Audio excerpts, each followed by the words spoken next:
देखिए, प्रधानमंत्री जी ने आज 2022 में जो भाषण दिया, देश के लोगों को और हम लोगों को ये उम्मीद थी प्रधानमंत्री उन वादों के बारे में बताएंगे जो प्रधानमंत्री पिछले कई सालों से कर रहे थे, और उन सब वादों की जो टाइम लिमिट थी वो 2022 थी। मसलन प्रधानमंत्री जी ने कहा था कि 2022 में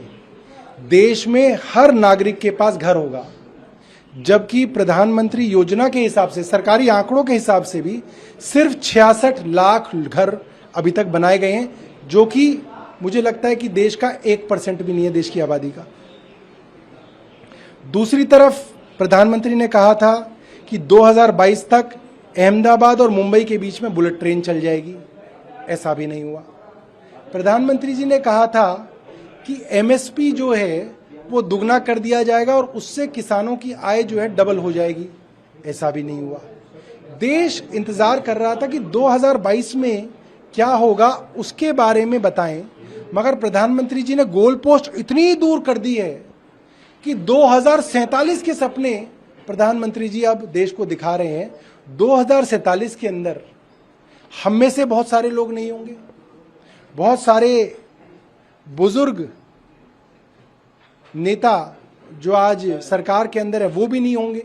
तो ये 2047 की जवाबदेही हम किससे लेंगे? 2047 का सपना दिखाने का मतलब ये है, प्रधानमंत्री जी अब ये बात मान गए हैं कि उनकी कही हुई कोई भी बात जो है अब प्रधानमंत्री जी के प्रधानमंत्री रहते पूरी नहीं होगी। देखिए, महिला का अपमान कब होता है? महिला का अपमान तब होता है जब 8 साल की बच्ची का बलात्कार कठुआ के अंदर होता है और जम्मू के अंदर भारतीय जनता पार्टी के नेता और उनके मंत्री बलात्कारियों के पक्ष में तिरंगा यात्रा निकालते हैं। महिला का अपमान कब होता है? जब कुलदीप सिंह सेंगर जैसे भारतीय जनता पार्टी के विधायक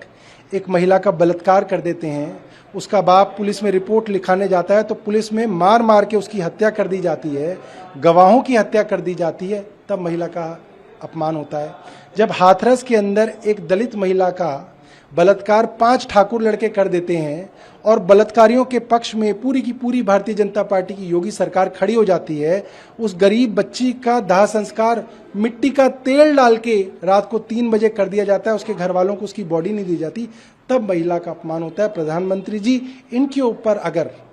कोई बड़ी कार्रवाई करेंगे तो देश की महिलाओं के पास ये संदेश जाएगा कि प्रधानमंत्री जी महिलाओं के साथ खड़े हैं। देखिए, प्रधानमंत्री जी ने आज 2022 में जो भाषण दिया, देश के लोगों को और हम लोगों को ये उम्मीद थी प्रधानमंत्री उन वादों के बारे में बताएंगे जो प्रधानमंत्री पिछले कई सालों से कर रहे थे, और उन सब वादों की जो टाइम लिमिट थी वो 2022 थी। मसलन प्रधानमंत्री जी ने कहा था कि 2022 में देश में हर नागरिक के पास घर होगा, जबकि प्रधानमंत्री योजना के हिसाब से, सरकारी आंकड़ों के हिसाब से भी सिर्फ 66 लाख घर अभी तक बनाए गए हैं, जो कि मुझे लगता है कि देश का 1% भी नहीं है देश की आबादी का।